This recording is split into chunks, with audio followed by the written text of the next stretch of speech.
dans le pacte international de 1966, il y a un article, l'article 26, qui demande aux États signataires de ce pacte de garantir une protection contre toutes les formes de discrimination, notamment, et vous voyez que j'ai fait exprès de surligner en gras et en couleur ce qui nous intéresse particulièrement aujourd'hui, notamment les discriminations de langue.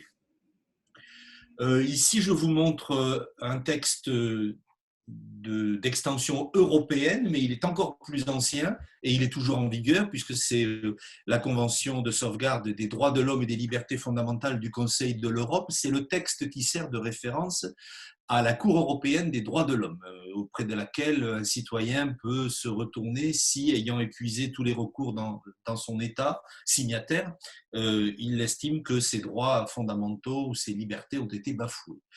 Ce texte-là explicite, vous le voyez dans son article 14 qui s'intitule Interdiction de discrimination, que toutes les libertés, tous les droits qui sont reconnus dans la Convention, c'est-à-dire tous les autres articles, doivent être assurés par les parties signataires, sans distinction aucune, fondée notamment, ce qui veut dire que normalement on devrait ne faire absolument aucune distinction, mais parmi les distinctions qui, hélas, sont souvent faites et qui sont rappelées ici, il y a les distinctions fondées sur la langue.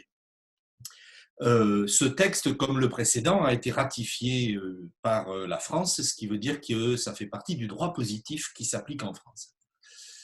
Ici, vous avez un autre texte d'extension européenne, mais qui lui provient de l'Union européenne et non pas du Conseil de l'Europe. Ce n'est pas la même institution, ce n'est pas les mêmes États membres. Ce texte donc, est la Charte européenne des droits fondamentaux et c'est un texte qui est contraignant pour tous les États membres de l'Union européenne. Son article 21 s'intitule Non-discrimination et interdit, vous le voyez, toute discrimination fondée notamment sur la langue, entre autres, bien sûr.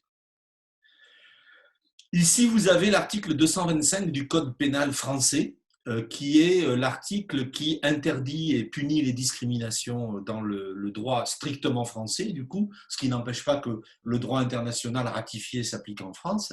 Et donc, cet article qui a été créé par une loi de 2001, qui est relativement tardive, si vous comparez au fait que la Charte européenne date de 1950. Cet article a été régulièrement enrichi de motifs de discrimination interdites, donc du coup, de prétextes à traitement différencié qui ne sont pas acceptables. Et parmi ces prétextes ont été ajoutés en 2016 celui que vous voyez en gras et en, je ne sais pas comment vous appelez cette couleur-là, une espèce de bordeaux en bas, constitue une discrimination, toute distinction opérée entre les personnes sur le fondement de leur capacité à s'exprimer dans une langue autre que le français. Donc depuis 2016, novembre 2016 exactement, on ne peut plus traiter une personne différemment en France. On ne pouvait d'ailleurs déjà pas au titre des textes internationaux précédents que je vous ai présentés, mais qui sont peu appliqués. Au titre de la loi proprement française, on ne peut plus depuis 2016 traiter quelqu'un différemment au prétexte que cette personne peut s'exprimer dans une langue autre que le français. Alors peut et donc s'exprime dans une langue autre que le français. C'est une formulation qui est un peu bizarre. Les députés qui l'ont déposé ont cherché à contourner les objections traditionnelles dans la société française contre les droits linguistiques avec cette formule un peu alambiquée. Plutôt que de dire le droit de s'exprimer dans une autre langue, ils ont modalisé ça en disant la capacité à s'exprimer dans une autre langue, mais évidemment ça revient au même. Et d'ailleurs, les textes de présentation de cet amendement qui constitue ce qu'on appelle l'intention du législateur, qui explique pourquoi on propose que cette chose-là soit votée, disent clairement qu'il s'agit de protéger les droits des gens qui sont locuteurs de langues minoritaires, qu'elles soient dites régionales ou qu'elles soient dites de l'immigration, et je mets des guillemets dans tout ça, parce que c'est des catégories évidemment tout à fait discutables. Et puis, il y a en cours en ce moment, vous en avez peut-être entendu parler, un ajout supplémentaire à cet article 225. C'est l'ajout que vous voyez ici au milieu de l'article en orange et entre crochets carrés de leur accent, puisqu'il y a un projet de loi qui a été déposé à l'Assemblée nationale et qui est passé en première lecture à la fin novembre ou début décembre, j'ai plus exactement la date en tête, et qui a été très très largement voté, quelque chose comme 103 voix pour et 4 voix contre, quelque chose comme ça, par l'Assemblée nationale, et donc qui est en passe d'être intégré dans cet article du droit français. Mais le processus législatif en France fait qu'il faut ensuite que le même texte soit voté par le Sénat. Si ce n'est pas le cas, il doit être à nouveau voté par l'Assemblée nationale une deuxième fois, et manifestement, c'est plutôt en bonne voie. Pour terminer, j'ai pris volontairement un texte qui a une portée à nouveau tout à fait internationale, mondiale, mais qui porte sur les enfants. Et c'est surtout le public qui nous intéresse ici. Il s'agit donc d'un article de la Convention relative aux droits de l'enfant, texte proposé par l'ONU en 1989, ratifié par de très nombreux pays, dont la France assez rapidement pour une fois.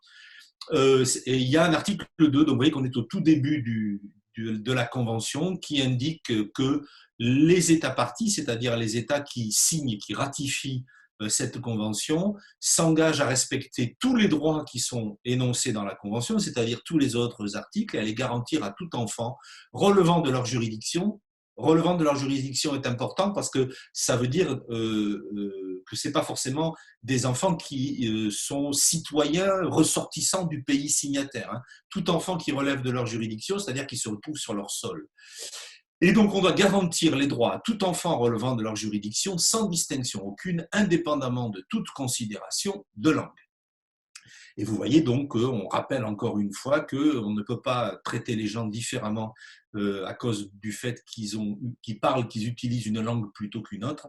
Et donc l'ensemble de ce corpus juridique confirme qu'il existe sur le plan de la légalité quelque chose qu'on peut du coup clairement appeler des droits linguistiques, et que le non-respect de ces droits linguistiques est considéré par des textes juridiques, y compris par la loi française désormais, comme une discrimination, c'est-à-dire comme un délit qui est passible d'un jugement au tribunal pénal, correctionnel, avec des peines qui sont d'ailleurs prévues, qui sont relativement lourdes.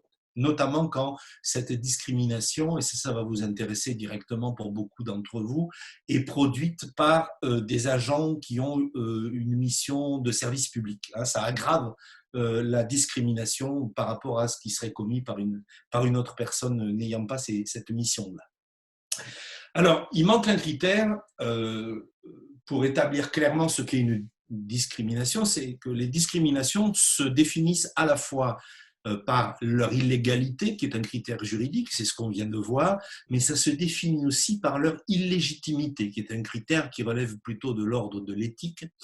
Et donc, je vous donne ici une définition qui me paraît à la fois très brève et très claire. Hein. Donc, sur le plan de l'illégitimité, hein, une discrimination, c'est une disparité de traitement fondée sur un critère illégitime. Donc, vous voyez qu'un critère peut être illégitime ou illégal. La plupart du temps, quand il est illégal, c'est qu'il a été considéré comme largement illégitime pour basculer dans l'illégalité, mais il est rare qu'il y ait une superposition totale entre les deux. Il y a par exemple en France, puisque c'est de ça qu'on parle, mais on pourrait prendre d'autres sociétés comme exemple, évidemment, hein, des gens qui continuent à pratiquer des discriminations fondées sur l'un des 26 critères que je vous ai présentés juste avant, parce qu'ils considèrent que c'est légitime de traiter les gens différemment à cause de la couleur de leur peau, leur orientation sexuelle, leur conviction politique ou leur genre, ou que sais-je encore. Il y a des gens, hélas, en tout cas moi je fais partie de ceux qui le regrettent, qui continuent à penser que ce n'est pas illégitime de faire cette différence, bien qu'elle soit illégale. Et inversement, on peut considérer comme illégitime quelque chose qui n'est pas encore devenu illégal. On peut considérer, comme on l'a fait longtemps, par exemple, qu'il n'était pas légitime de traiter des gens différemment, mettons au prétexte de ce qu'on appelle aujourd'hui leur genre et qu'on appelait auparavant leur sexe. Et pourtant, ce n'était pas illégal, puisqu'il était même inscrit, il a été longtemps inscrit dans la loi de nombreux pays européens, par exemple, que les femmes n'avaient pas les mêmes droits que les hommes. Moi, quand j'étais petit, ma mère n'avait pas le droit d'avoir un compte en banque, et ma grand-mère a découvert tardivement dans sa vie la possibilité de voter, puisqu'une grande partie de sa vie, ça lui a été interdit par la loi française. Et pourtant, il y avait déjà des gens depuis longtemps, notamment des femmes, mais pas seulement, qui considéraient ça comme illégitime. Donc vous voyez qu'il y a une partie des discriminations qui sont clairement établies parce qu'elles sont à la fois illégales et illégitimes, une partie qui sont moins clairement établies parce qu'elles sont illégales, mais pas forcément perçues comme illégitimes par tout le monde, ou inversement, qui sont perçues comme illégitimes par une partie de la population, mais qui ne sont pas encore illégales du point de vue juridique. Et la question des discriminations que j'appelle glottophobes, disons à prétexte linguistique, entre dans ce cas de figure où il y a un décalage entre l'illégalité et l'illégitimité. Alors, je voudrais justifier quand même avec vous, puisque ça n'est pas déjà écrit dans un texte de loi, justifier le fait que les discriminations à prétexte linguistique relèvent aussi de l'illégitimité. On a vu qu'elles sont illégales, et depuis longtemps, d'une certaine façon, au niveau international, mais je voudrais aussi vous dire pourquoi elles sont devenues illégales. C'est parce qu'elles sont pensées comme illégitimes, et on peut identifier au moins, j'ai trouvé cela, mais peut-être que vous aurez d'autres idées, 7 critères qui permettent de considérer que traiter les gens différemment au prétexte de leur pratique linguistique, c'est illégitime. Alors, je vais les passer rapidement parce que je pense que si nous sommes là, tous et toutes, c'est sans doute que nous en sommes en grande partie convaincus. Premier critère, le fait que les langues et les façons de les parler, parce que dans le linguistique, il y a à la fois le fait de parler des langues différentes ou de parler la même langue de différentes façons, donc avec différentes variétés. Les langues et les façons de parler sont des attributs des personnes, c'est-à-dire des caractéristiques des personnes qui évidemment ne sont pas des caractéristiques biogénétiques programmées, innées, qui sont acquises, mais qui sont acquises avec un tel degré d'incorporation, pour le dire avec les termes de Bourdieu, que ça devient constitutif de la personne en tant que telle, ça fait partie de son identité individuelle.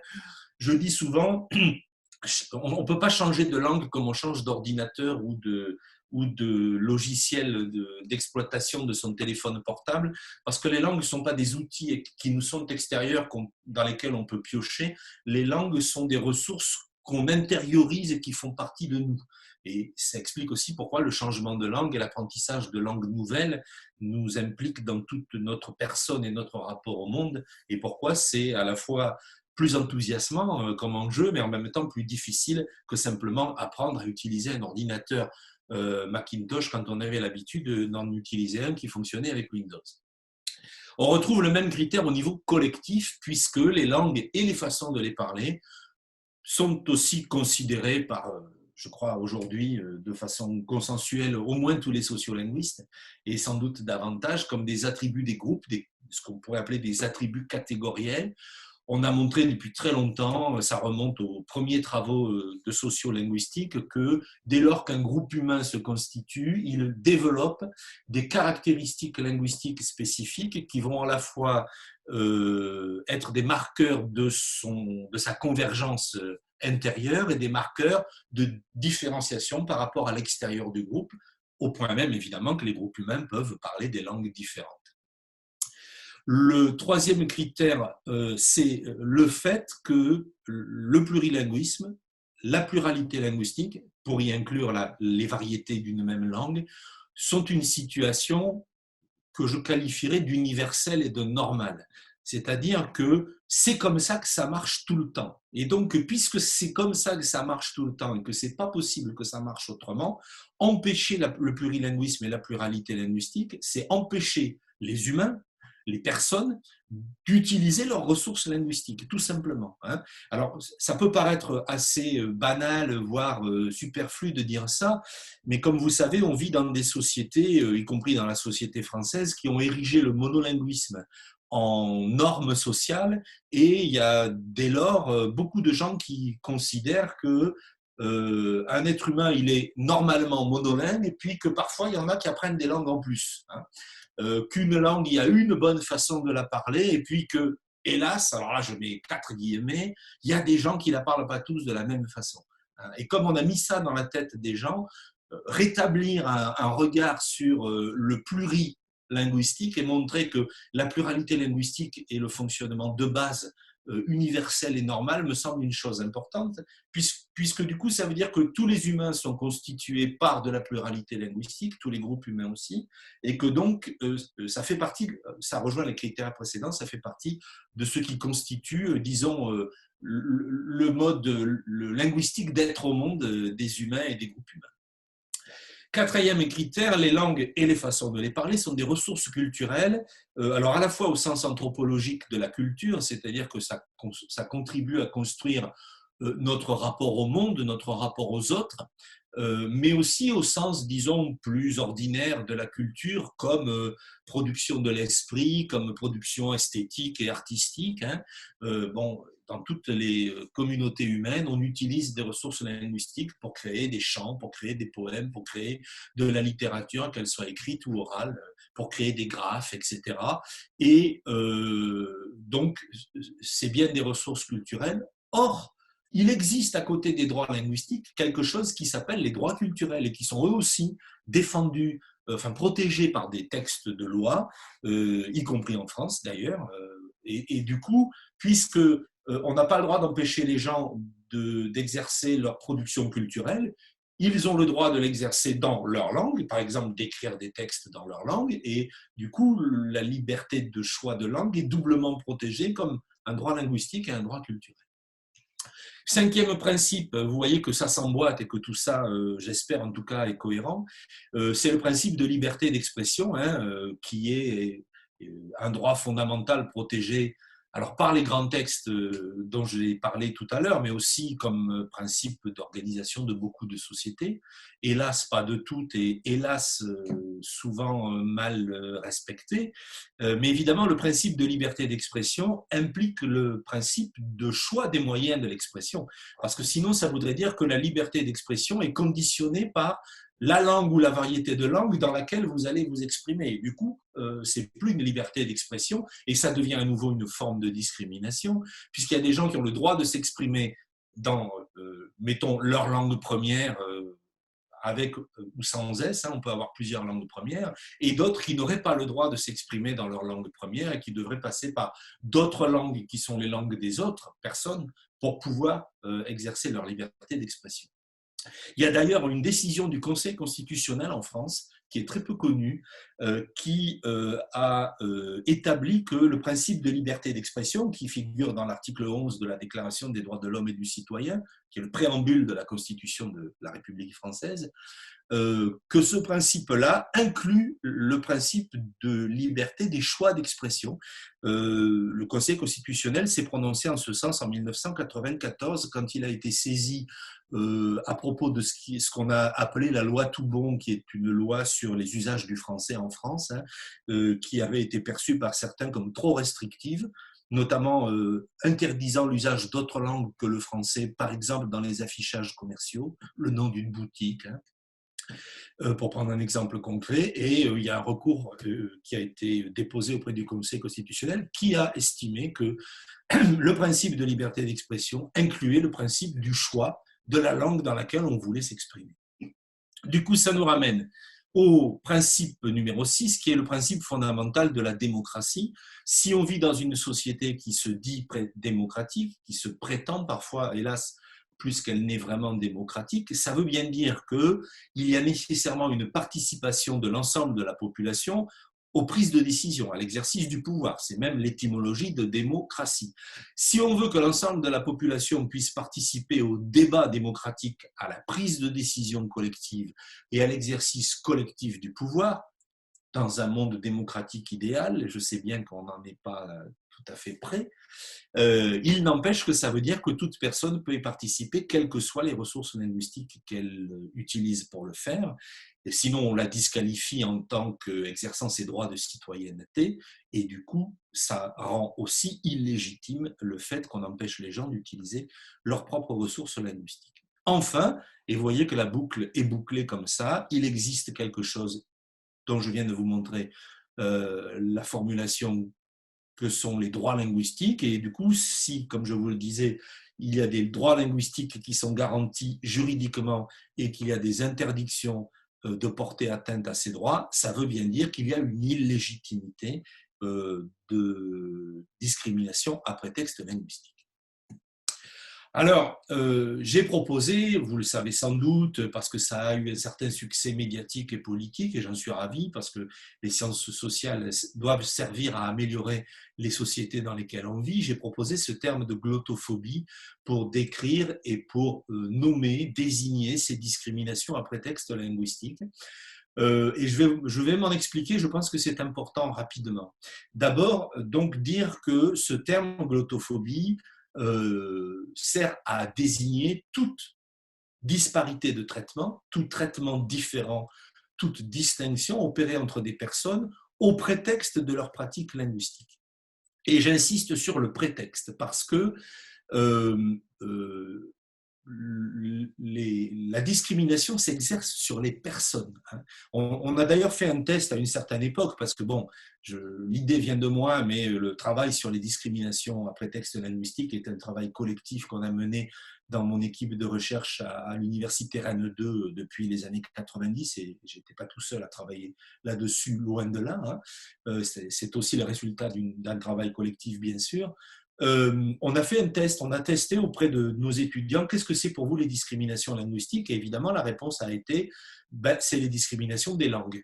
Sauf que les langues ne sont pas des sujets de droit, que les langues d'ailleurs ne sont pas des objets, les langues sont des énergies, des fluides, des ressources, mais que ce n'est pas des personnes. Or, ce qui caractérise les discriminations, c'est qu'elles portent sur des personnes. C'est des personnes ou des groupes de personnes qui sont empêchés d'exercer des droits, d'avoir accès à des ressources, qui sont traitées différemment d'autres personnes ou d'autres groupes de personnes en utilisant un prétexte. De la même façon que la xénophobie, ce n'est pas la discrimination de l'étrangeté, c'est la discrimination des personnes qui sont perçues comme étrangères. Vous voyez ? Donc, il était important de forger un terme qui fasse sortir au fond la question du linguistique pour l'emmener dans le champ sociopolitique du droit des personnes et du droit des groupes. Et du coup, là, ce n'était pas très compliqué, puisqu'il existe déjà en français tout un paradigme qui sert à désigner ces discriminations. C'est le paradigme dans lequel il y a, par exemple, xénophobie, avec phobie non pas au sens psychologique du terme qui renvoie à des peurs, mais au sens social du terme qui renvoie justement à des discriminations. Et donc, xénophobie, homophobie, judéophobie, etc. C'était pas très compliqué, j'ai pas été très inventif en inventant glottophobie, avec glotto qui comme phobie vient du grec et qui veut dire la langue. Et du coup, vous voyez que c'est important parce que ça inscrit la question de la glottophobie dans l'ensemble du champ des autres discriminations, notamment des discriminations qui sont bien établies et, j'espère, bien combattues depuis longtemps, comme la xénophobie, l'homophobie ou, j'ai mis ici l'islamophobie, la judéophobie. C'est pas ce qui manque, hélas. Les humains sont quand même très doués pour se faire du mal les uns les unes aux autres. Alors, je vous amène maintenant sur le terrain éducatif pour observer ensemble des situations dans lesquelles il y a des comportements glottophobes, soit pour les observer du point de vue des gens qui les subissent, ou du point de vue des acteurs qui peuvent être des individus ou des instances collectives qui les exercent. Et je commence par prendre ce cas-là parce que je pense que c'est un cas qui retient beaucoup votre attention. Vous me direz si je me suis trompé. C'est le cas de ce qu'on appelle en France dans l'éducation nationale depuis quelques années les EANA. Vous savez qu'en France, on aime beaucoup remplacer les mots par des sigles. C'est un travers assez terrible.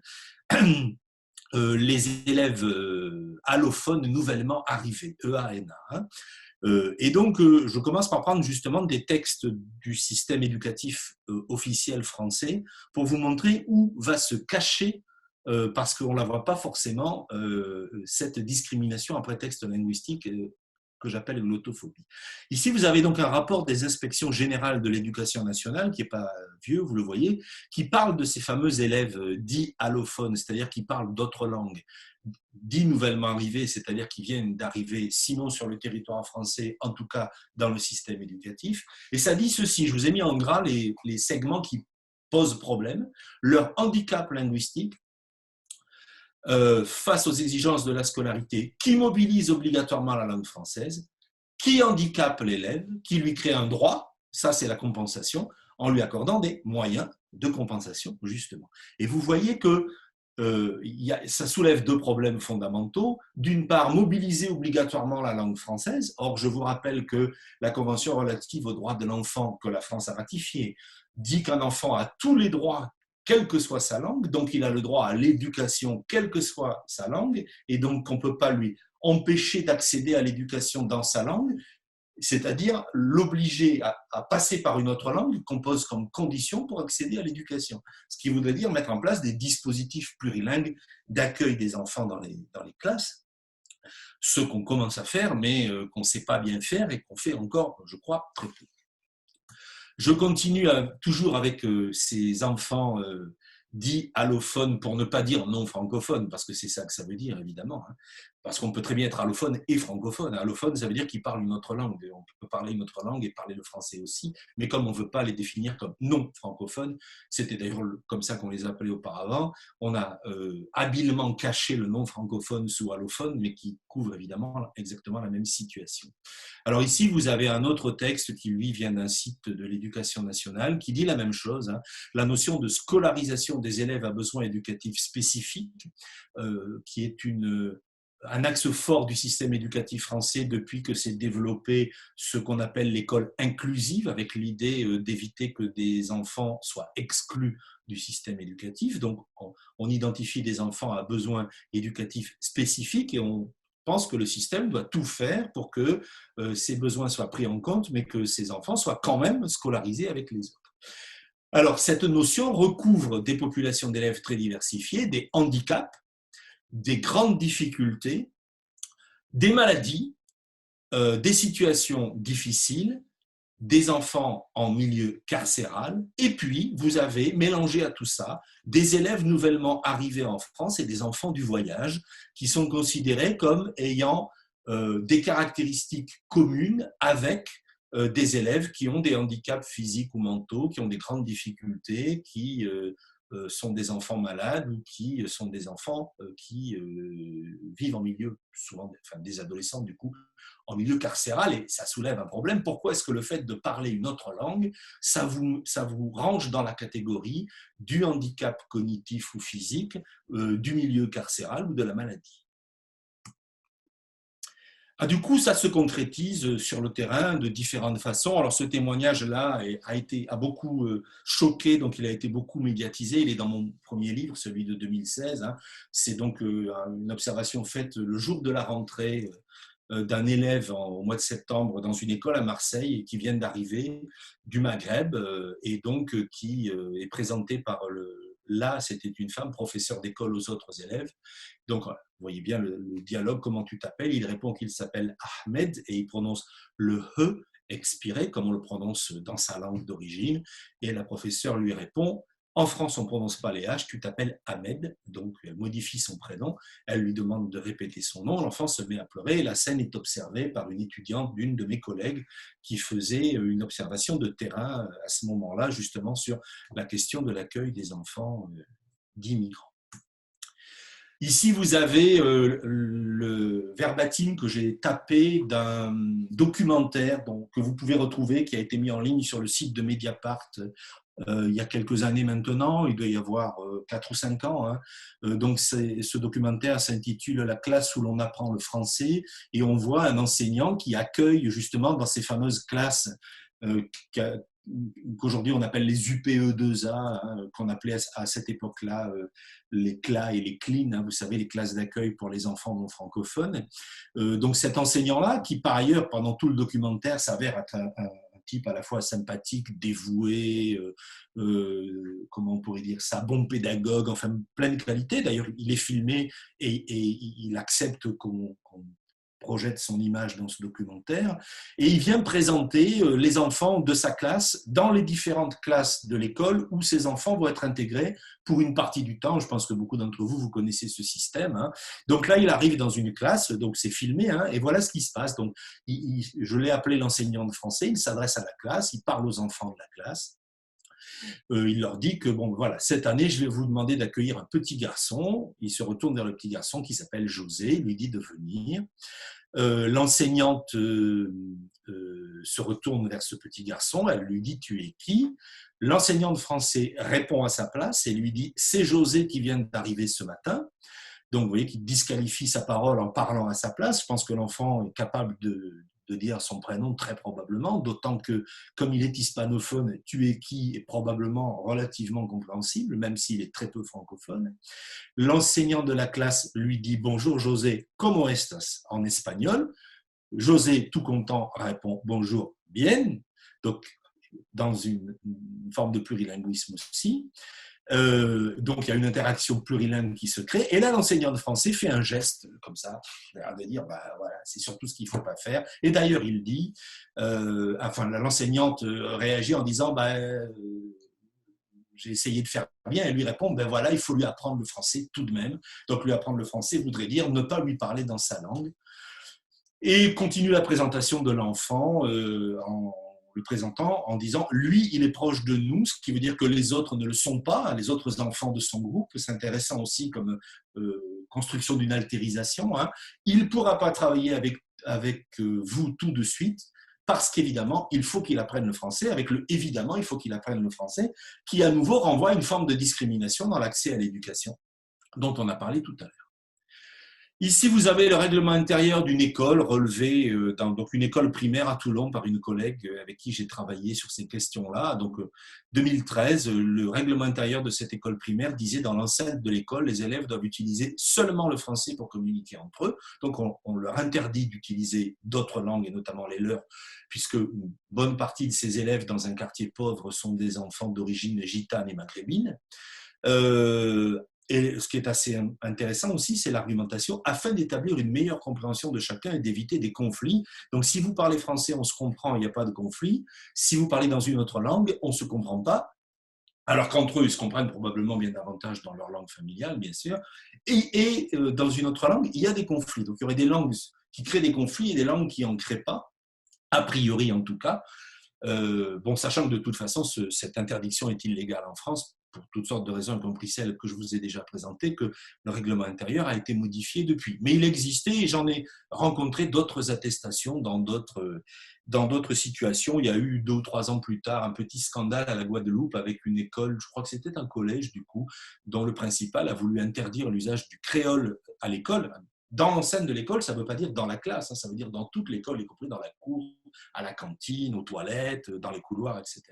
Et c'est d'autant plus problématique que, comme vous le savez probablement, à la Guadeloupe, l'immense majorité des élèves ont comme langue première le créole guadeloupéen et pas le français, et que du coup, c'était leur interdire la langue première, qui est compris la langue véhiculaire que parlent les gens entre eux à la Guadeloupe.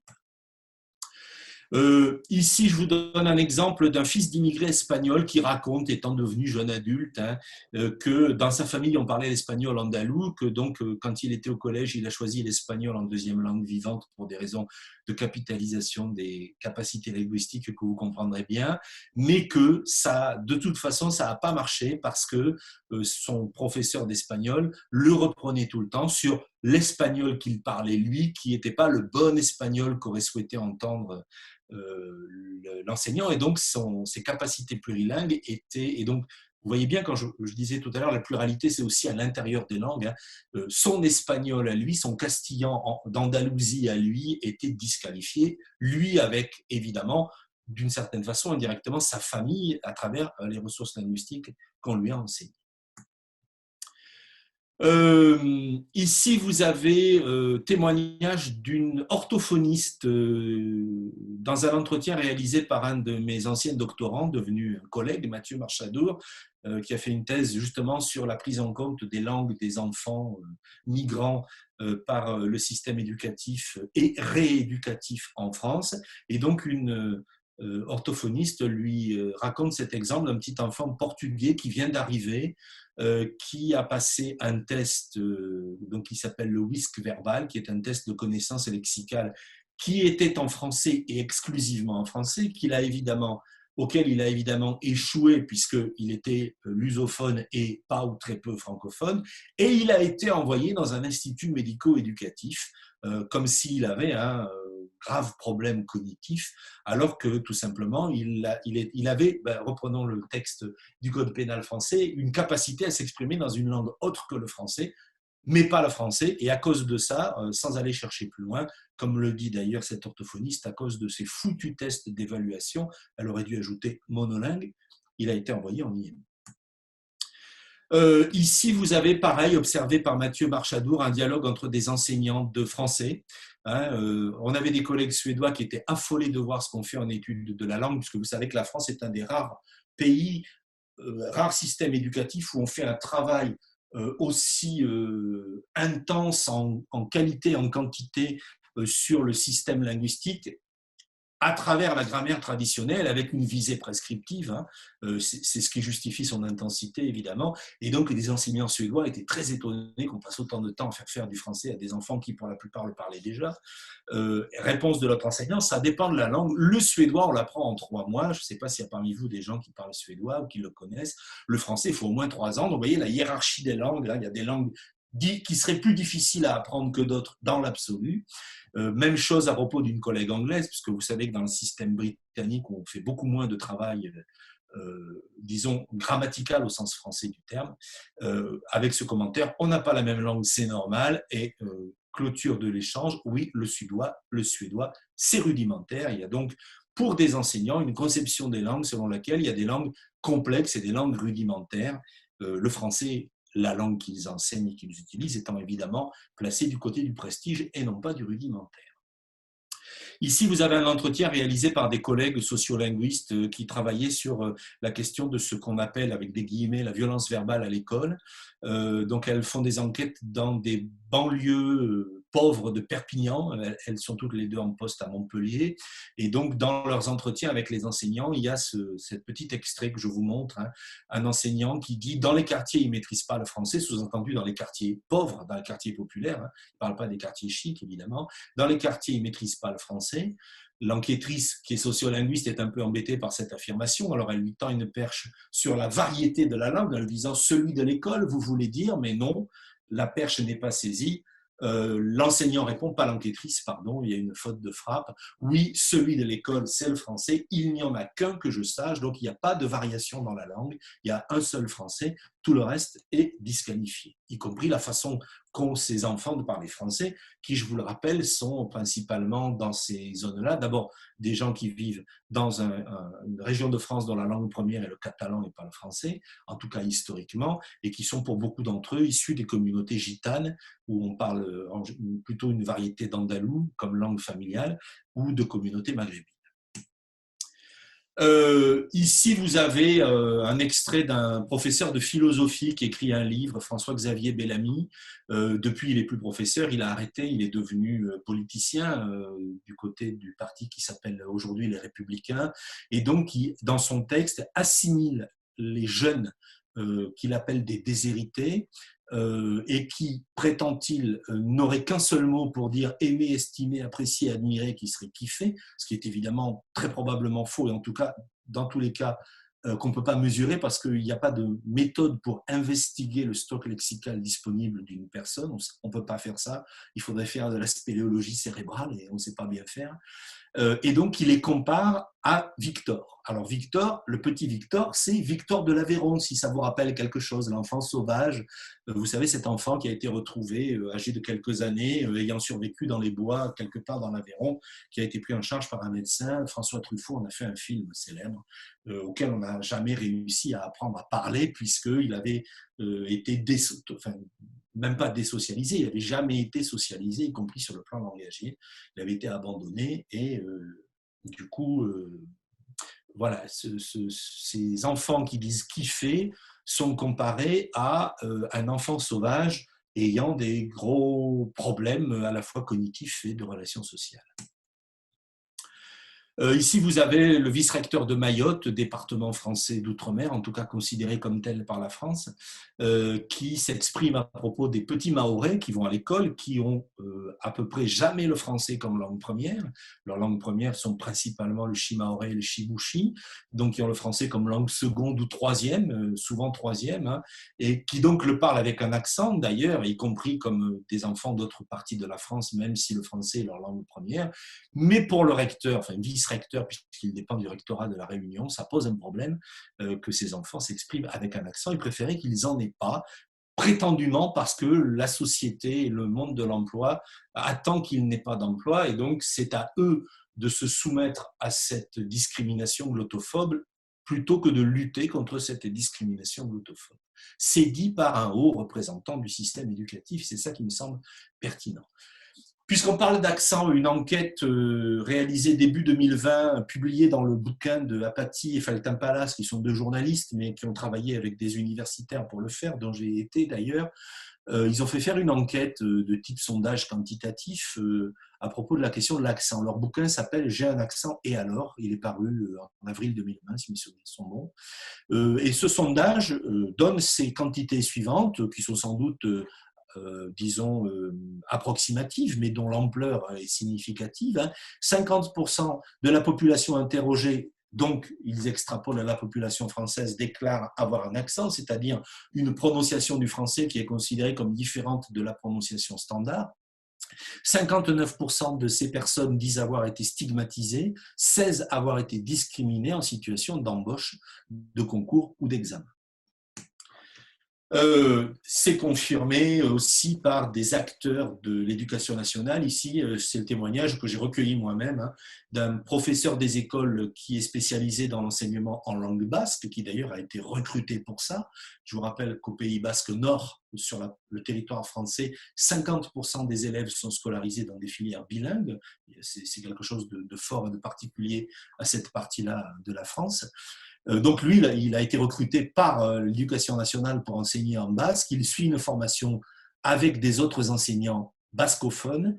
Pendant la pause, il rejoint une enseignante bascophone. Il se retrouve et il discute en basque et sort de la salle l'inspecteur de l'éducation nationale qui animait la formation et qui, alors qu'ils sont en pause, et qu'ils sont profs de basque en formation pour l'enseignement du basque, leur dit « Ici, on parle français, on est à l'éducation nationale, on est en France, et vous voyez comment on fait un amalgame sur lequel je reviendrai rapidement entre la langue, l'institution et l'identité nationale qui, du coup, sert de prétexte à porter atteinte à la liberté de choix des ressources linguistiques et au droit de ces gens à s'exprimer entre eux dans leur langue. » Ça vient aussi des parents, parfois, ce qui prouve bien que c'est un phénomène qui est assez répandu dans l'ensemble de la société française.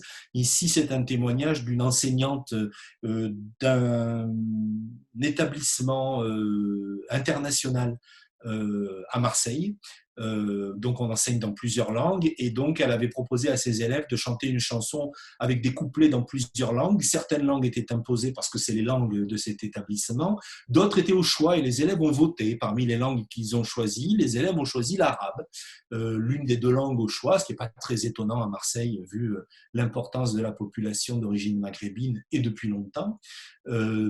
Mais voilà, il y a des enfants qui sont revenus ensuite en disant à l'enseignante que leurs parents leur interdisaient de chanter en arabe. Et il y a d'ailleurs un parent qui est venu lui dire qu'il était hors de question que son enfant parle cette langue, sans la nommer. D'ailleurs, vous voyez à quel point il y a un phénomène de rejet de la ressource linguistique en question. Et puis je termine avec cette prise de parole d'élèves d'un lycée agricole de Bretagne, pas loin d'où je suis. Une de mes anciennes étudiantes qui enseigne fait un travail sur les discriminations à l'école. Vous savez que ça fait partie des choses qu'on apprend aux enfants à ne pas réaliser, sauf les discriminations linguistiques, que le système éducatif a tendance plutôt à produire qu'à empêcher. Et donc, elle attire leur attention sur la glottophobie. Évidemment, la femme a se taire avec moi, donc elle sait un peu de quoi il s'agit. Et elle a cette réaction qu'elle note immédiatement d'un élève de 3e qui lui dit ça. « Madame, nous, on est des victimes tous les jours. » Voilà les 45 minutes qui se terminent. On est des victimes tous les jours. J'étais un peu trop long. Tous les profs nous disent qu'on est nul quand on parle. À force, on se sent des moins que rien. Du coup, on arrête de parler. parler, ça devrait être puni par la loi. Si vous voulez d'autres témoignages, je vous renvoie aux publications dans lesquelles on les a rassemblés. Alors, je vais aller un peu plus vite du coup parce que j'ai été trop long, pardon, j'ai mal calibré. Je voudrais juste expliquer d'où ça vient ces comportements glottophobes. Je crois que ça vient de deux sources, une source transversale à la conception qu'on a des langues et une autre qui est propre à la société dans laquelle nous nous trouvons. Alors, j'ai forgé quelque chose que j'ai appelé la théorie du triple enfermement linguistique qui consiste à expliquer que au cours des siècles, ça date d'ailleurs même de l'Antiquité grecque, en Europe, la pensée sur les langues a enfermé les langues 3 fois, qu'on les a enfermées dans l'idée qu'elles sont ou qu'elles devraient être logico-mathématiques et que donc les langues devraient être un code et fonctionner comme un code, et donc ça justifierait une forme de prescription normative. D'ailleurs, moi, quand j'étais gamin à l'école, les analyses grammaticales, on nous faisait appeler ça des analyses logiques. Sauf que tous les linguistes et surtout sociolinguistes savent bien que les langues n'obéissent pas à des organisations logico-mathématiques, mais à des organisations fonctionnelles d'autres types, relationnelles, communicationnelles, et que donc c'est les réduire que de les penser comme des codes logico-mathématiques. Le deuxième enfermement, c'est l'enfermement que j'appelle ethno-nationaliste, qui consiste à enfermer les langues dans des identités ethno-nationales avec l'idée qu'une langue serait, par définition, le marqueur principal et pourquoi pas exclusif d'une identité nationale, ce qui la légitimerait avant tout et par-dessus tout, et qui évidemment justifierait qu'on puisse exclure d'autres langues comme d'une certaine façon étant contradictoire avec une identité nationale pensée comme homogène à la fois linguistiquement et sur d'autres plans. Et enfin, l'enfermement sociopolitique qui consiste à instrumentaliser les langues pour en faire des filtres de sélection sociale, avec l'idée qu'on va poser une langue et une norme de cette langue comme étant attendue pour accéder à certaines situations socio-économiques, pour le dire avec les termes de Bourdieu, à du capital symbolique, mais aussi à du capital politique ou économique, et que donc on empêcherait ceux qui parlent autrement ou d'autres langues d'y accéder. Donc, excusez-moi, j'accélère un petit peu du coup. Hein. Donc ici, j'ai représenté une constellation de ce qu'on pourrait appeler, alors là, on est du côté de ce qui est situé dans une société, en l'occurrence la société française, mais on pourrait le prendre dans d'autres sociétés, bien que la société française soit vraiment un cas d'école où c'est plus développé que dans beaucoup d'autres pays, la constellation de ce qui constitue cette idéologie linguistique qui rend les gens glottophobes, qui fait que les gens ont des comportements de discrimination linguistique sans même penser que c'est des discriminations linguistiques.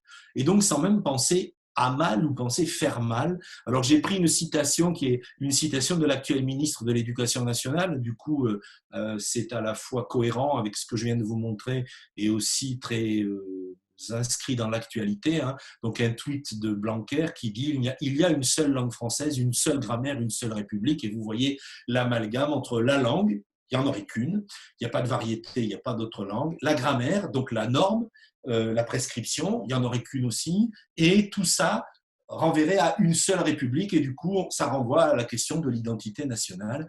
Et vous voyez comment, en amalgamant tout ça, on peut comprendre que, en s'appuyant sur l'orthographe, en s'appuyant sur l'Académie française, sur la norme, sur l'écrit plus que sur l'oral, l'école sert ce propos, sert cette idéologie, et pétrit de cette idéologie qui tourne autour de la question de l'identité, et non pas des fonctionnalités communicationnelles, des ressources linguistiques. Et voilà pourquoi les gens se comportent comme ça sans même se rendre compte qu'ils se comportent comme ça. Je dis ça parce qu'il ne s'agit pas, dans mon propos, ayant identifié des discriminations à prétexte linguistique, de porter des jugements sur les gens qui les produisent. Parfois, si, parce qu'ils les produisent sciemment, mais parfois, simplement, les gens font que fonctionner dans ce que moi j'appelle une hégémonie au sens de Gramsci, c'est-à-dire une pensée devenue universelle à laquelle tout le monde adhère, sans même imaginer que ça puisse être autrement. Ici, je vous montre 3 textes de l'éducation française, qui s'appellent d'ailleurs encore aujourd'hui nationale, et c'est pas pour rien, hein, à 3 siècles d'écart, qui disent tous exactement la même chose. Hein. L'instruction ne se fait qu'en langue française, le français est seul en usage, la langue de l'enseignement, etc., etc., et le français, donc l'obligation d'un monolinguisme éducatif qui évidemment va entraîner les gens à empêcher le plurilinguisme dans l'éducation. Alors, je passe des exemples de discours ou de textes signés ou non signés, refusés par la France, qui confirment ce que je viens de vous dire. Vous m'excuserez. Là, c'est des articles de déclaration de droit que la France a refusé de ratifier parce qu'elle refuse de reconnaître le droit, par exemple, d'employer leur propre langue à des enfants ou à des personnes relevant d'autres groupes linguistiques que francophones. Et je voulais vous montrer, je vous les montrerai tout à l'heure si vous voulez, parce qu'en même temps c'est très amusant, des discours tenus par des personnalités politiques de premier plan dans tout l'échiquier politique français ces dernières années qui répètent en permanence cette idéologie linguistique selon laquelle il y a une seule langue, c'est la langue de tout le monde, c'est la langue de l'identité. Ici, vous avez le président de la République, Emmanuel Macron, qui redit la même chose 3 ans plus tard, en décembre dernier, dans l'Express. Ici, vous avez la section du Parti socialiste d'Aix-en-Provence. Aimer la France, ça commence par aimer le français. Ici, vous avez un cadre du Front National, devenu Rassemblement National. Le français est notre âme. Ici, vous avez Jean-Luc Mélenchon, traitant des gens qui parlent d'autres langues que le français en France devant le Sénat. Tout ça pour vous montrer que c'est quelque chose qui est là dans toute la société, que ça explique pourquoi il y a ces comportements et pourquoi il y a ces discriminations. Alors, je termine rapidement en posant en 2 ou 3 diapositives ce que serait une éducation anti-glottophobe, et je ne dis pas non-glottophobe, mais anti parce qu'il faut rééduquer les gens contre une glottophobie qui est largement répandue et considérée comme normale dans la société. Ça voudrait dire que cette éducation devrait être à la fois une éducation en langue, aux langues et par les langues, c'est-à-dire les langues comme moyen et pas une seule langue comme moyen d'enseignement-apprentissage, des langues comme objet d'enseignement-apprentissage, et des langues de façon beaucoup plus diversifiée que le sempiternel monolinguisme anglais LV1, espagnol LV2, et quand on a pris espagnol LV1, on fait anglais LV2, et après il reste des tout petits chouïas, des gens qui étudient d'autres langues à l'école. Et puis par les langues, parce qu'à travers les différentes disciplines, en travaillant sur pourquoi les humains ont des langues différentes et les parlent différemment, on peut faire tout un travail d'éducation à la lutte contre les discriminations, à l'acceptation de l'altérité, au vivre ensemble, etc., puisque c'est caractéristique des sociétés et des humains. Et ceci devrait pouvoir se développer à la fois en prenant en compte les langues de première scolarisation, les langues des apprentissages fondamentaux, les langues moyennes, les langues objets, les langues d'accueil des enfants qui arrivent et qui parlent d'autres langues. On devrait donc peut-être pouvoir poser les principes suivants que je propose à votre réflexion et à votre discussion. Aucune langue ne doit être érigée en barrière. Vous savez, on parle toujours de la barrière de la langue, mais la langue en soi est jamais une barrière. On en fait une barrière parce que le système est organisé avec l'idée que vous ne pouvez pas utiliser cette langue-là, qu'il faut en utiliser d'autres. Mais si on n'érige pas les langues en barrière et qu'on est vraiment inclusif, du coup, les langues ne sont pas érigées en barrière. Évidemment, elles sont encore moins érigées en handicap. Vous avez vu qu'il y a des textes officiels qui érigent des langues, enfin le fait de parler d'autres langues qu'une certaine langue comme des handicaps, et on devrait se donner un interdit. On ne doit pas faire d'une langue un handicap. Les compétences linguistiques doivent être pensées non plus comme des handicaps, mais comme des ressources, à la fois pour mieux enseigner et mieux apprendre, mais aussi comme une finalité, à être éduqué à penser le monde plurilingue et pas à penser à travers une forme d'enfermement monolingue. Ça veut dire, alors ça a des conséquences pratiques, hein, ça veut dire accueillir les enfants dans leur langue première en priorité.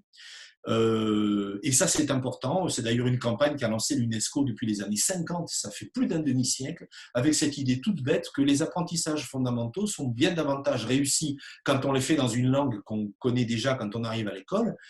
Apprendre à lire, à écrire et à compter, par exemple, ça marche beaucoup mieux. Et c'est la suite de tout votre parcours éducatif, plutôt que de vous enseigner à lire, à écrire et à compter dans une langue que vous apprenez en même temps que vous apprenez à lire et à écrire et à compter, que vous l'apprenez pour partie parce qu'elle est partiellement différente de celle que vous parlez, ou que vous apprenez pour sa totalité parce qu'elle est très différente. Vous imaginez évidemment les difficultés dans lesquelles ça met les élèves et toutes les conséquences en termes de ce qu'on appelle l'échec scolaire par la suite. Donc, accueillir les enfants dans leur langue et pas forcément en français, c'est changer aussi un principe du système éducatif que je vous ai rappelé tout à l'heure. Hein. C'est accepter les variations plurilingues, c'est accepter que les plurilingues parlent plusieurs langues à leur façon, mais aussi les autres variations en français. C'est accepter qu'il y ait différentes façons de parler le français, qu'il n'y en ait pas une qui serait érigée en variété supérieure aux autres.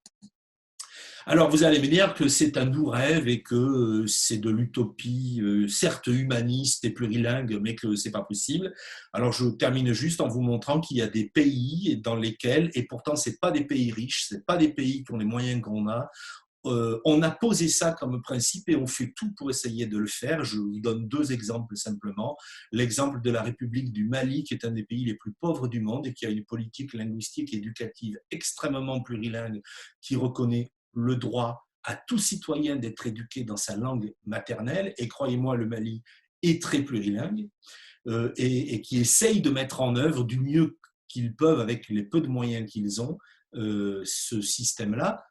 Tout bêtement parce qu'ils ont constaté que pendant très longtemps, les enfants arrivaient à l'école, découvraient la langue française, n'apprenaient qu'en français, qu'il y avait un taux d'échec éducatif scolaire dramatique pour un pays qui a besoin d'avoir des gens formés et qui investit 25% de sa richesse dans son système éducatif. Quand je dis de sa richesse, évidemment, c'est d'une richesse extrêmement modérée. Vu l'échec que donnait l'enseignement monolingue en français, seule langue officielle du Mali, ils ont décidé de passer à une éducation plurilingue. Et ici, je vous montre un autre exemple, le système bolivien qui pose dans la Constitution que l'éducation doit être intraculturelle, interculturelle et polyglotte, plurilingue donc, et que l'instruction doit commencer dans la langue maternelle et que l'emploi de la langue maternelle est une nécessité pédagogique dans tous les aspects de la formation. C'est pareil, la Bolivie n'a évidemment pas tous les moyens qu'on a et essaie quand même de le mettre en œuvre. Voilà, je suis désolé, j'ai été un peu plus long que ce que je pensais, mais je vous laisse tout de suite la parole et je vais retirer ce diaporama plurilingue pour que nous puissions nous voir en nous parlant. Merci de votre patience. Merci beaucoup Philippe pour cette présentation magistrale qui déconstruit vraiment avec des exemples très parlants, les exemples des différentes lois, tes derniers exemples de la Bolivie par exemple, hein, qui déconstruit à mon avis de façon magistrale, ce qui est pour moi une injustice qu'il faut absolument aborder comme tu le fais en termes de glottophobie. Merci beaucoup. Vous pouvez poser vos questions en montrant la main ou bien en utilisant à votre droite le fil de conversation ou le chat pour converser. Donc, je vous laisse la parole. Allez-y. Faire des commentaires ou partager des idées, tout ce que vous voulez sera bienvenu. Donner des exemples, vous en avez déjà donné ce matin, mais c'est toujours intéressant pour les chercheurs d'avoir de nouveaux exemples, Oh oui. contextualisés de façon différente, hein, qui permettent de penser ces questions plus loin. Alors, je vois quelqu'un, Anne-Lise. Merci beaucoup pour ce séminaire. Il y avait beaucoup de choses très intéressantes. J'aimerais bien revenir sur la dernière partie quand vous avez analysé les causes de la glottophobie.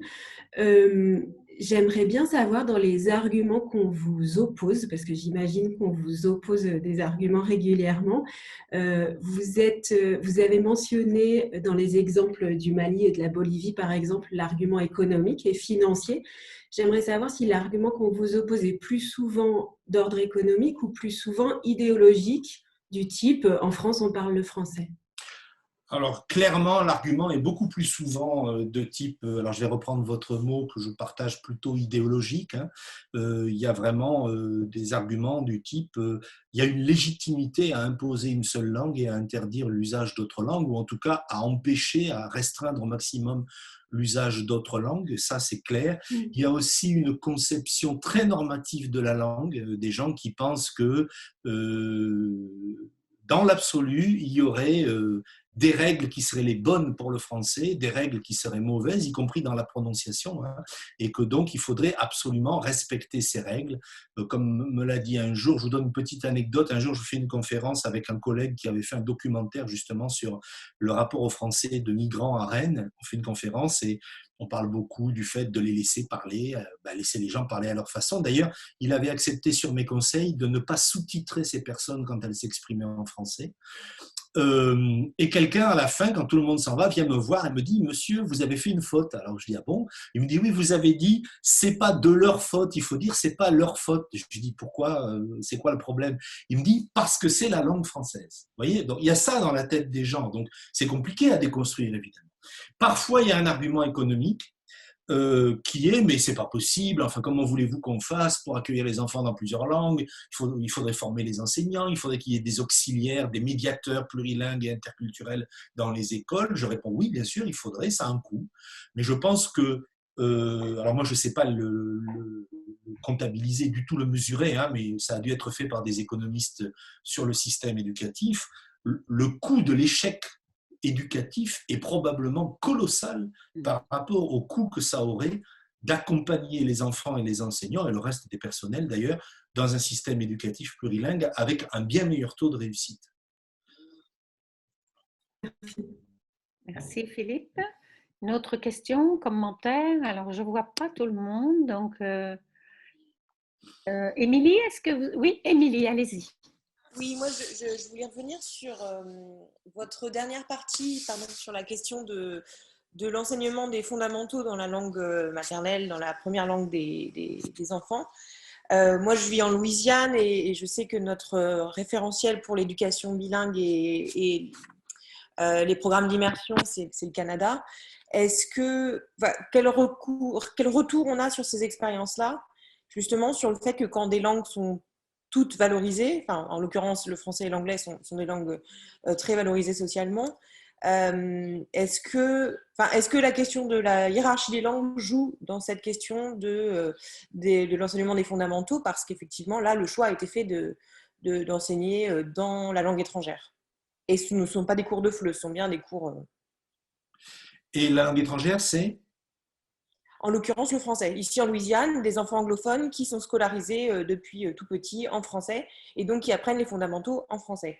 Si ça n'est qu'en français, si c'est remplacer un monolinguisme par un autre, il me semble que ça pose un problème, et que si ces enfants ont comme langue première l'anglais qu'on parle en Louisiane, qu'on leur propose aussi du français, et plutôt du français louisianais tant qu'à faire, qui est celui qu'ils peuvent entendre s'ils rencontrent des francophones de Louisiane, qu'on leur propose en plus, c'est très bien.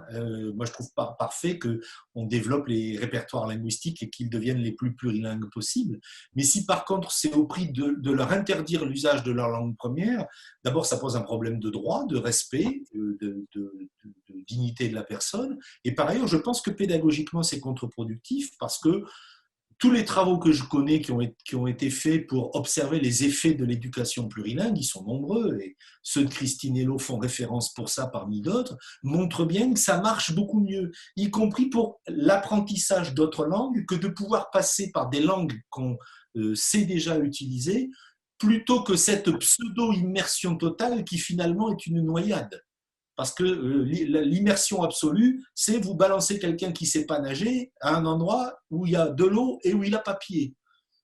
Il y en a beaucoup qui s'y noient, hélas. Alors évidemment, pardon pour la métaphore, mais puisqu'on parle d'immersion, ben, voilà les conséquences de l'immersion.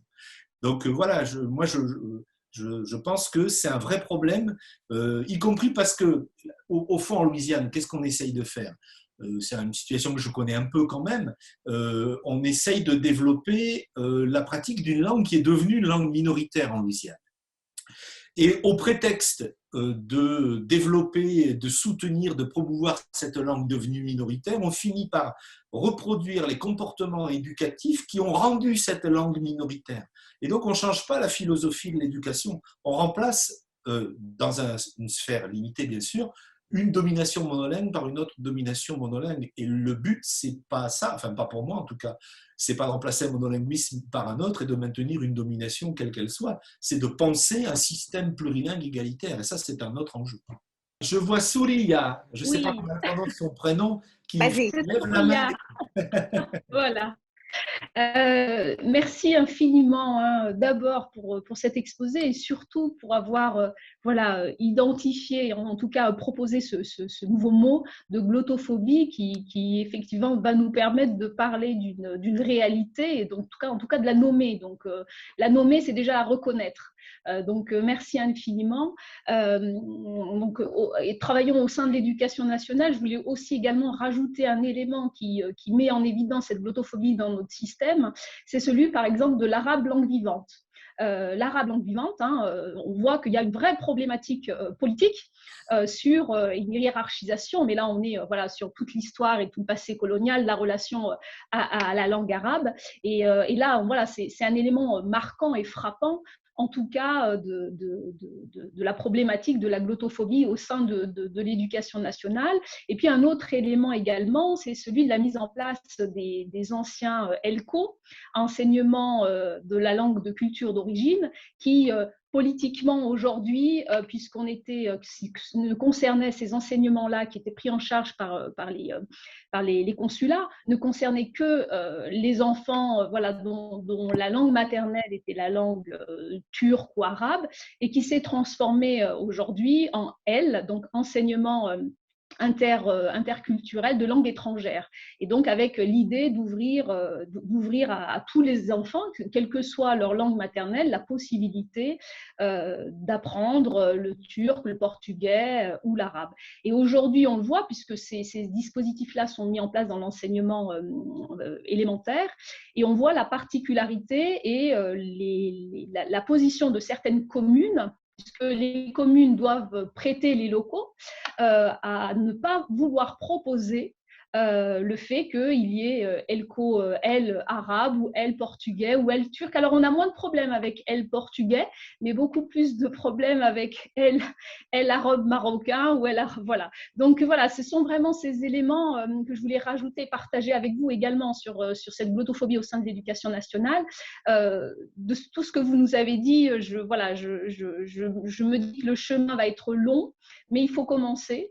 Et je pense que toutes vos recherches et en tout cas tout ce que vous avez mis va permettre aussi peut-être, et puis bon évidemment l'association du Lala et tout ce qu'il propose, les ouvrages et les travaux de Madame Elot aussi vont permettre effectivement d'avoir une autre vision en tout cas des langues au sein de l'éducation nationale pour pouvoir mieux former les enseignants et leur permettre en fait de changer de paradigme par rapport à ce plurilinguisme. Merci, Cobry, pour ces informations. C'est quand que ça a été mis en place, les nouveaux enseignements dits interculturels de langue étrangère? Alors, ça s'est mis en place très timidement l'année dernière. Voilà, et c'est vraiment… L'année dernière, on parlait encore d'ELCO. Et cette année, on ne parle plus d'ELCO, on parle d'EILE, E-I-L-E.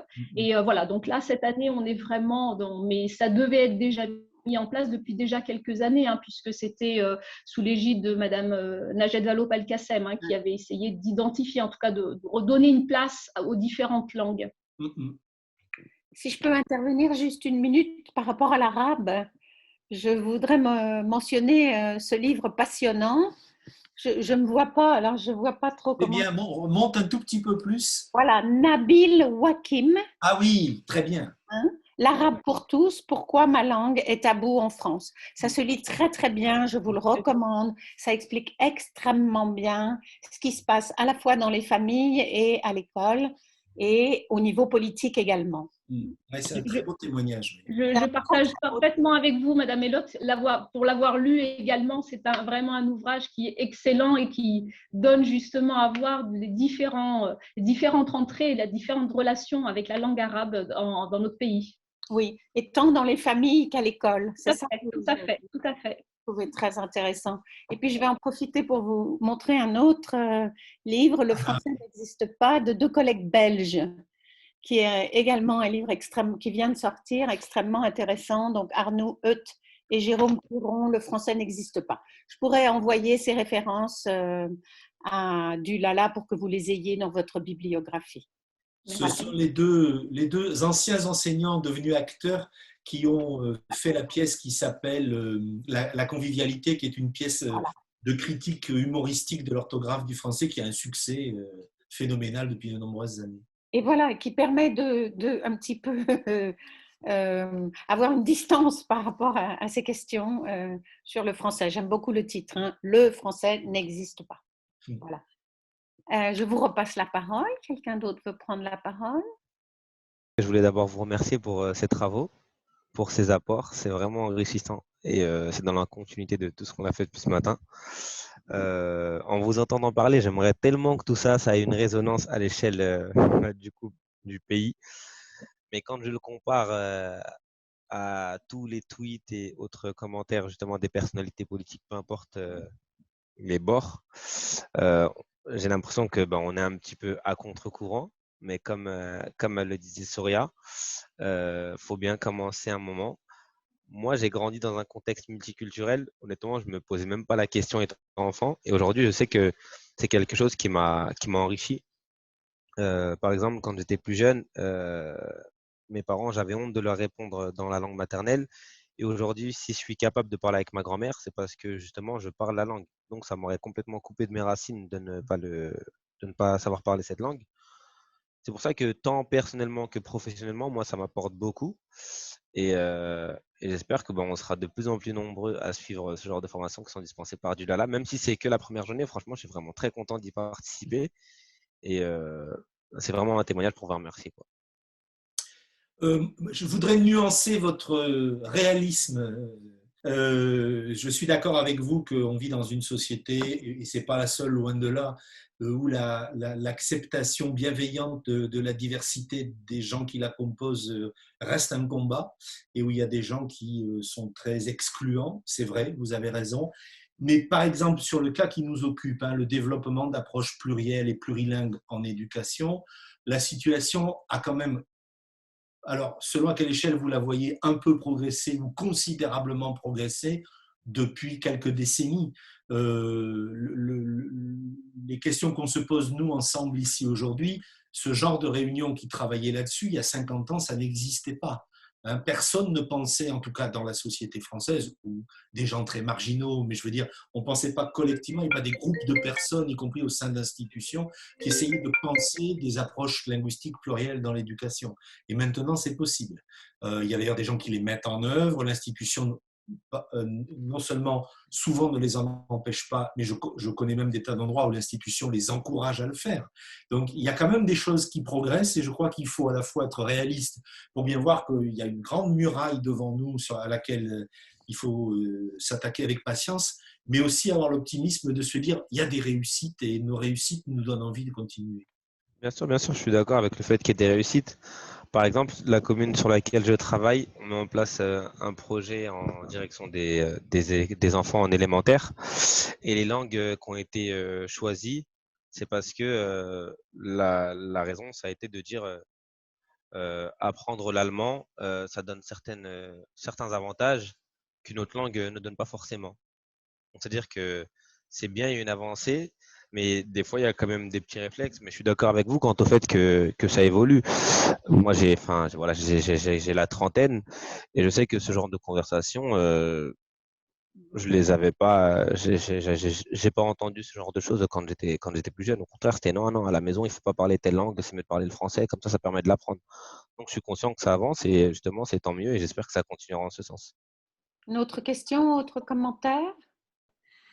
Bon, moi, je n'ai pas une question. Je veux juste vous remercier pour l'exposé que vous avez fait et je suis vraiment touchée par les témoignages. Franchement, on a vraiment besoin de ces témoignages dans les structures pour soutenir les gens.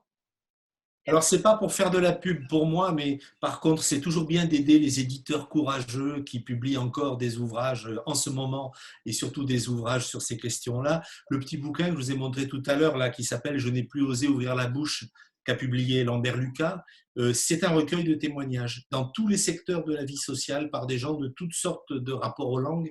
Et donc, je vous encourage vivement, il n'est pas très gros, il ne coûte pas bien cher, il ne coûte même pas cher pour un livre aujourd'hui, à aller voir ce qu'il y a dedans, ça va compléter votre information. Merci encore pour cette magnifique intervention qui bouscule, qui nous permet de recentrer un petit peu où on se situe dans nos pratiques professionnelles et ce qu'on tente de mettre en place et jusqu'où on peut s'autoriser à aller. Et merci parce que du coup, on se rend compte que voilà, le chemin est encore grand avant d'arriver à ces idéaux. Mais on tient bon. J'ai été très intéressée par le livre que vous nous avez présenté sur Le français n'existe pas. Voilà, parce que venant de Suisse, nous, le Suisse n'existe vraiment pas. Donc, en fait, je trouvais très intéressant parce que venant d'un pays où on a 4 langues nationales, donc on a le français, l'allemand, l'italien et le romanche, on est habitué depuis tout petit à entendre que nous avons 4 langues nationales. Donc, on pourrait les prioriser et imaginer que ces 4 langues soient obligatoires à l'école. Et ce n'est pas le cas du tout. En fait, on est immergé dans une deuxième langue, mais on n'est pas immergé dans les 3 langues que l'on ne maîtrise pas. Donc, c'est un choix que les enfants prennent vers l'âge de 13 ans, de savoir est-ce qu'ils vont plutôt apprendre l'italien ou l'espagnol, alors que l'italien est quand même une langue nationale. Donc, en fait, il y a cette grande liberté qui est laissée et cette identité de la langue, pour nous, elle est vraiment particulière. Et ça m'interpelle beaucoup parce que je vous entends et je peux imaginer dans un contexte comme est la France, avec cette langue qui se veut être unique, le français qui n'existe pas, combien ça doit être encore plus difficile de pouvoir aborder tous ces questionnements autour de la linguistique. Oui, vous avez raison. On dit souvent que la Suisse n'est pas un pays plurilingue, mais un pays multilingue, c'est-à-dire un pays où sont juxtaposés des monolinguismes et non pas un pays où la population est éduquée plurilingue. Ce que vous dites va dans ce sens-là, même si on est quand même davantage plurilingue en Suisse, y compris institutionnellement qu'en France, clairement. Si ça vous intéresse, un des numéros relativement récents des cahiers internationaux de sociolinguistique auxquels faisait allusion Christine Hello tout à l'heure a été dirigé par Bruno Moletti, qui est un sociolinguiste ticinese, comme on dit, tessinois en français, j'imagine, hein, c'est ça? Donc de Suisse italienne. Tessinois. Pardon?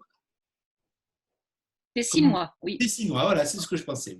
Un sociolinguiste tessinois qui a dirigé un volume sur la situation sociolinguistique de la Suisse. Il doit y avoir, je ne sais pas, 2 ou 3 ans, c'est pas très vieux.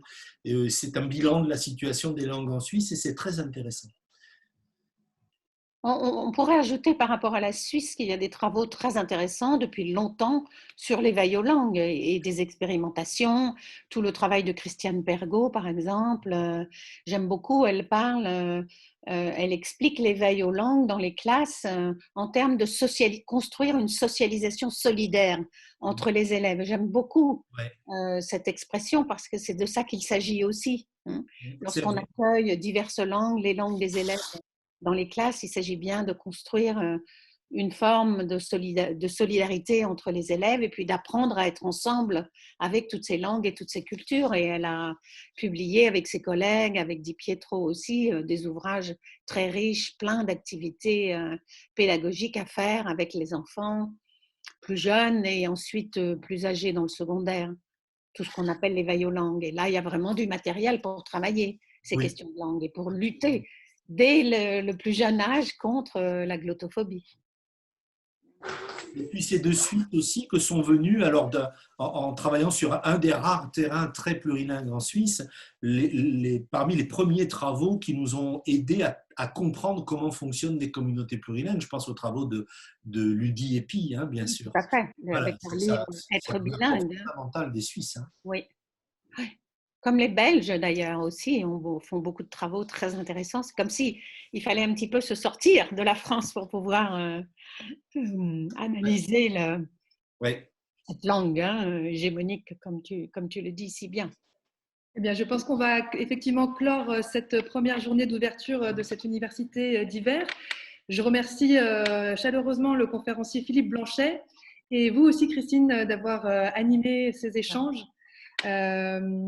Pour les participants, je vous donne rendez-vous dès demain à 9h45 et on reprendra l'université à 10h autour de la découverte et de l'analyse d'une ressource pédagogique plurilingue.